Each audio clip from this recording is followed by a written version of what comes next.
si botín 3 o 4 votos más que otro no está interesante, botín 3 asientos. Cada uno tiene 3 asientos, pues no tiene ganador. Está un empate total eigenlijk. Pero esto es muy importante también para la unión de Bonaire. Ahora si vos vais a gobernar con 2 partidos, ya vos tienes una unión entre 2, pero no tiene unión como Bonaire. Si nos queremos un buen acuerdo con Holanda, nos necesita unir a Bonaire. Se es algo que nos avisa mucho tiempo, tanto para lograr eso, vamos a escoger para el modelo intermedio, para sobre, si vos no te escoges para el modelo intermedio, vos te quedas en desunión. Tapi se hay modelo intermedio para poder formar unión. Entonces, nos está sugerir para el 3 partidos forma un bestuurscollege unitario, tour 3, cada partido un diputado. Anto eurei bota vai focus riba e futuro estructura estatal. Y nos te sugerí un día más que es un más lógico ta el modelo intermedio, bota queda en Holanda, integración te queda en contacto, pero bota hanya autonomía alto ancra en grondwet holandés.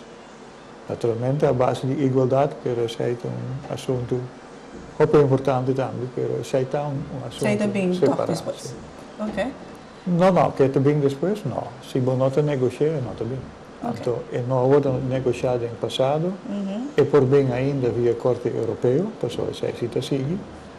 Pero naturalmente, si pero ningún partido no te papia nunca o DJ, dus a mí no te ni verwacht que no te vaya a hacer ahora. A mí no te comprende di con, no te importante, pero no te importante. Si vos escoges para un modelo intermedio que te combina los 2 puntos más principales, que está MPB, que UPB, avisa que não quer in Holanda, não quer eigenlijk in mesmo sistema, pues não te mantener a integração in Holanda. E outra banda wordt een democrat que quer salir voor de Holanda, antes que vira maneira un landman of algo assim. Teoria, logicamente, wordt de perde o benefício, vamos ter bastante estúpido para e sei, se existir uma solução intermédia, caminho de boponai e mesmo autonomia que a você deseja, pero você quer em Holanda, cultura sobre benefício. Então, esse é o modelo federal, nos apurba, nos explica ao povo, sei, o povo não vota para nós, mas não significa que o modelo está mal, o modelo está bom, agora que nós está fora, nós não temos nada de visa do Conselho Insular, mas naturalmente, como partido, nós temos sempre de visa que está a melhor solução para o Bonaire e, nossa opinião, essa queda a melhor solução para o Bonaire.